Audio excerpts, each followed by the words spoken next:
I've just booked a Love Holidays vacation package for 4 nights for me and my wife Erica. Considering that I normally avoid package holidays like the plague, this is going to be quite the experience for me. When I think package holidays, I think big bustling hotels full of people, waiting in endless queues at dining times, and being packed in like sardines, shoulder to shoulder at the restaurant buffet. So, will this be one big disaster, or will I graduate to become one of those ultimate sun lounger warriors that you see online?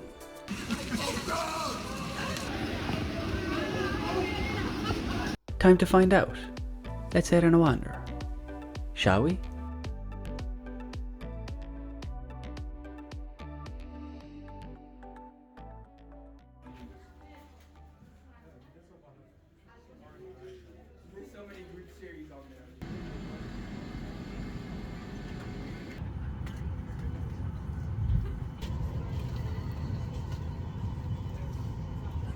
As we're flying over, let me show you what package holiday we actually decided on. I wanted a short flight, no more than 2.5 hours, and we both wanted some sunshine. So I chose Spain and the Balearic Islands as our destination. Because we are a married couple without kiddies, I also made sure to tick this little box here. And I ticked close to the airport as well, so we didn't have to rent a car or take a long bus journey once we landed. We could only manage 4 nights for this trip, so we chose that duration and hit search. One of the first results that came up was a hotel in Mallorca called JS Palma Stay, a 4-star adult-only resort. After seeing the rock-bottom price that included flights, a twin/double bed, and breakfast every morning, it was a no-brainer. I booked it right there and then, and a few weeks later, here we are, off on our hollybobs.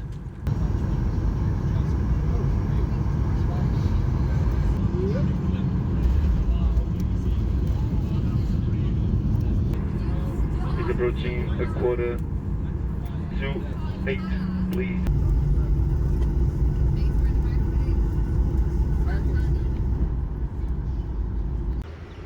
After landing at Mallorca Airport and hopping in a taxi, a 5-minute drive later, we were standing outside the JS Palma Stay Hotel. The hotel entrance is pretty understated, being tucked away in between the buildings, but it looked nice and modern, and pretty fancy, I have to say. It also wasn't giving me those mega resort vibes, so immediately good first impressions for me. It was late evening when we arrived, and on our way up to the room, we got our first glimpses of the pool deck. Again, things were looking quite good here.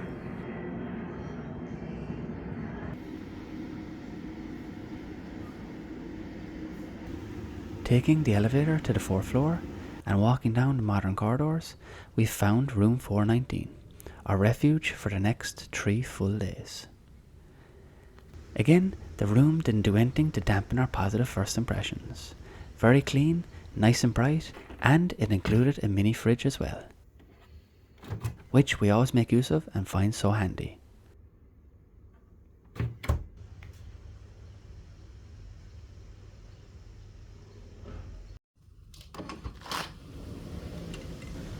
Outside we had a decent sized balcony that was overlooking mainly buildings, but you could still see the sea in the far distance. We made really good use of this outside space during our stay, enjoying a few drinks and snacks before going out to dinner, and at other times, especially in the morning, simply sitting out and soaking up the sun.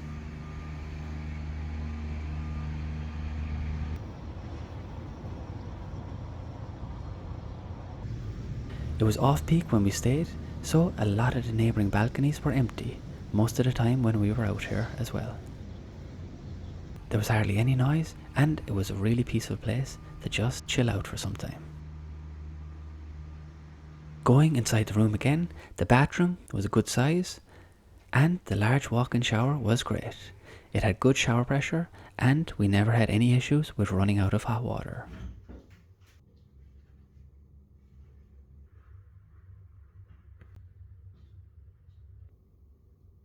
We saw a little bit of wear and tear around the room in places, but overall we felt the hotel was really living up to its 4-star rating so far.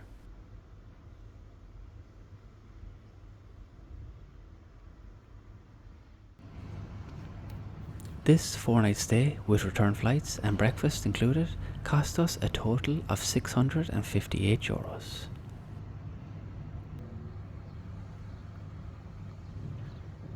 Now let's go exploring and see what this resort and price has to offer us. I filmed these shots in the early morning when it was nice and quiet, and so I wasn't pointing cameras in people's faces.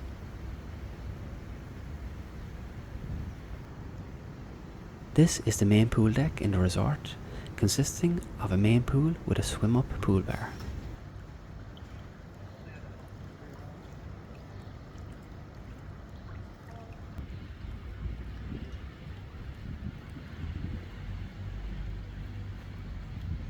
This bar could also be accessed from dry land as well, if you walk down the steps here.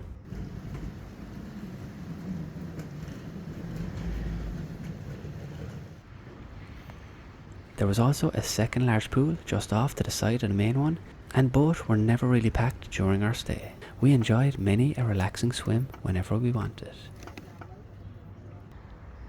My biggest gripe about going on a package holiday was maybe having to battle it out for sunbeds every single morning, but again, this was never an issue while we were here.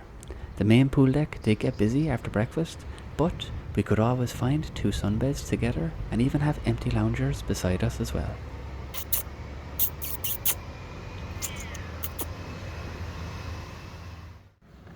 One cool aspect of this pool area is that it goes up multiple levels, with additional seating and loungers everywhere.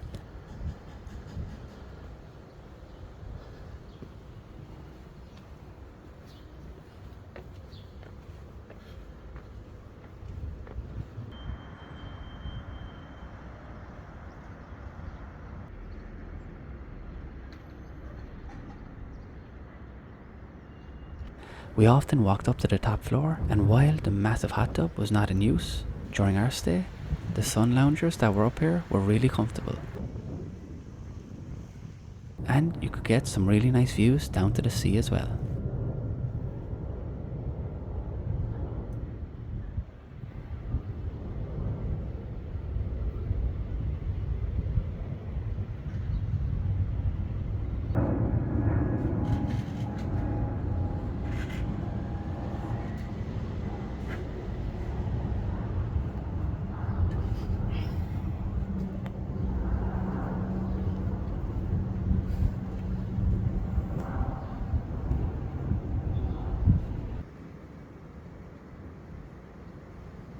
To the left of the main pool, you have the resort bar.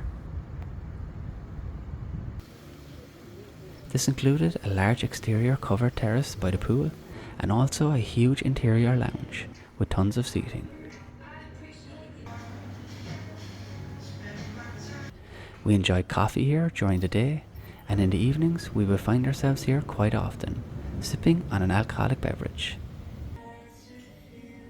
Every time we did venture to the bar, it was so calm and quiet. We often had most of the space to ourselves. And even during the rare times it was busier, it was never overwhelming, and we always got served pretty much straight away. Needless to say, we really enjoyed and made use of this space. Cheers.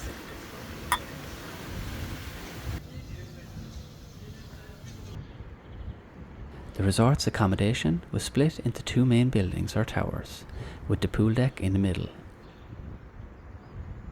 Walking down beyond the bar, you head into the accommodation tower to the left, and in here are all the other main amenities of this resort. You have a lap pool with 2 lanes for the more avid swimmer, and the spa is also located in this building. So, if you booked yourself in for a massage at reception, you would meet your masseuse in here. For us, we didn't really want to spend anything extra if we could help it, so we were glad to find out that you have full access to the spa area included in your room price. The spa area consisted of another pool and a large hot tub pool that even went outside. There were people in here while I was filming, so I took the best shots I could to give you a sense of the space.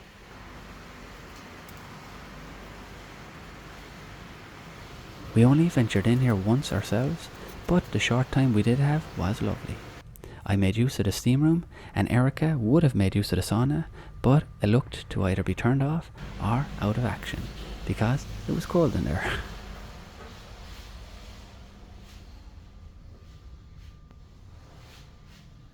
We tend to pack very light when we travel, so we didn't bring any towels with us. For those who need them, like us, they ask for a €10 deposit at reception per towel that is fully refundable on return, and then you can use these towels at the pool, spa, or even at the beach if you like. Right beside the spa, you find the hotel gym, and it was very well equipped overall. Lots of cardio machines, a bench with free weights, and pretty good space for floor exercises as well. It was a pretty popular spot during our stay, and we made use of this ourselves a few times. And when we did, there was always people in here. During one session, there were 6 other people, and it did become a little too crowded for me. But all the other times, there was only 3 other people at most, so I managed to get over myself.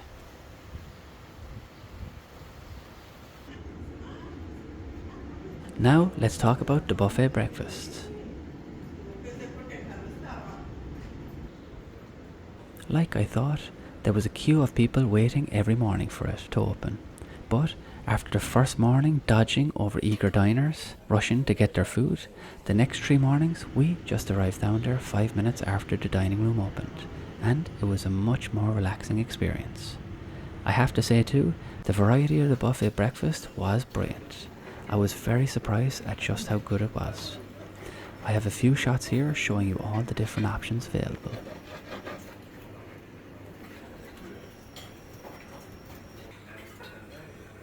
Needless to say, we had a wide concoction of breakfast items during our stay. We had everything from fruit and yogurt to cereal. I went for a hot breakfast another morning with all the trimmings. And of course grabbed some fruit as well to pretend that I was being healthy. They had a couple of chefs cooking eggs and omelettes to order at the back as well, so I felt the overall offering for brekkie was amazing for the price we paid.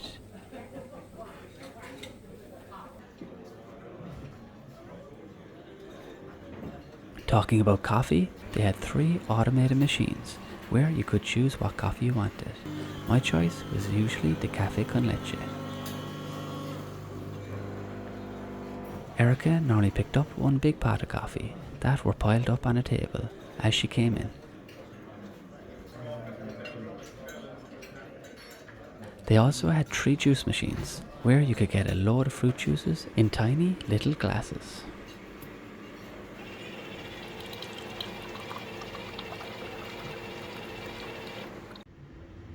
We came out of the dining room each morning stuffed and satisfied, and it really did set us up well for the day. Talking about our days, the routine usually consisted of breakfast, followed by a workout, and afterwards we would head out to the pool deck for a couple of hours to relax and read a book. I chose breakfast only in this package mainly because it would force us to go outside the resort and fully explore the surrounding area. And this is exactly what we did. Just a minute walk down from our resort, you're right on the beachfront. So, every afternoon and evening, we would walk down there.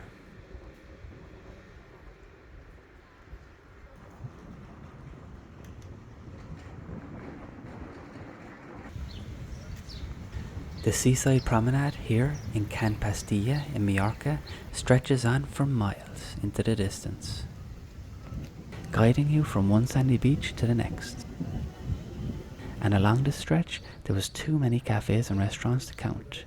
We really had no problem at all finding lunch and dinner spots close by to our resort. Some of our food highlights outside our resort included a lunch at this place called the My Surf Bar, located a 2-minute walk away at a small sheltered marina overlooking the beach and sea. Here we enjoyed a pulled beef ciabatta with cheese, caramelised onion and truffle mayo with a side of sweet potato fries and shaka toast, which was marinated red tuna and guacamole on a crispy shell. Both were incredible, albeit pricey.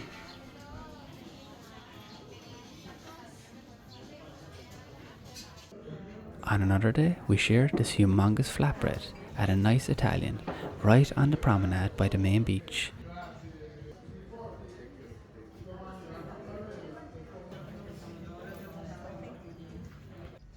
On another day, we found this promenade cafe called Rolling Beach around lunchtime.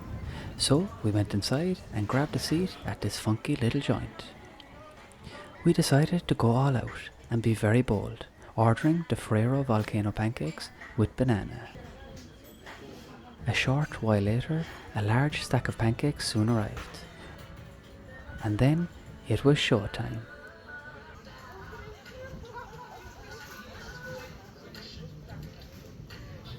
These pancakes were heart attack delicious, light and airy inside and drowned in a rich Ferrero Rocher sauce.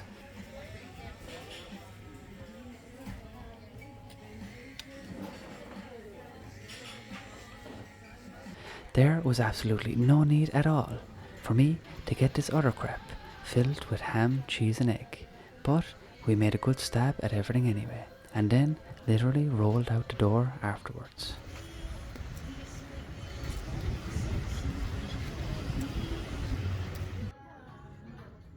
One night we also had a drink at one of the bar restaurants overlooking this marina and beach as well, enjoying the lights in the distance across the water.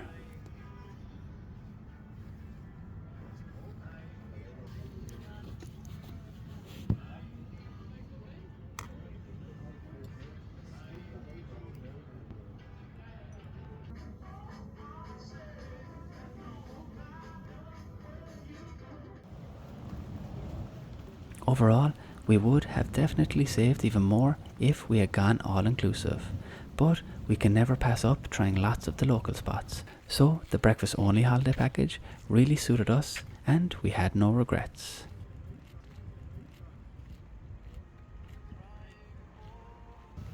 A couple of things to note: if you're coming to Mallorca yourself, the prices here are not as cheap as you think compared to other places in mainland Spain. Alcohol is definitely more expensive, and eating out ain't no bargain either. Being used to Spanish prices, it definitely surprised us just how pricey things were. A little cheaper than Ireland and the UK for sure, but not by much at the same time. I guess it's the way of the world right now, rising costs everywhere being pushed onto the end consumer. I just wanted to note that in case any of you watching are not doing the all-inclusive like us. Now for my final thoughts of this package holiday. Would I personally come here during the peak months of July and August? Absolutely not. The resort we stayed in would be chock-a-block and not the pleasant and relaxing stay that we were lucky enough to experience. However, if I got as good a deal as I got here again, then I have to say, package holidays are now a valid option for me, especially in the off-peak season. How about you? What's your thoughts on package holidays? And would you stay here? Let me know in the comments, and please hit that like button and subscribe if you're still here. I really appreciate all of you fellow travel lovers who take the time to watch my content.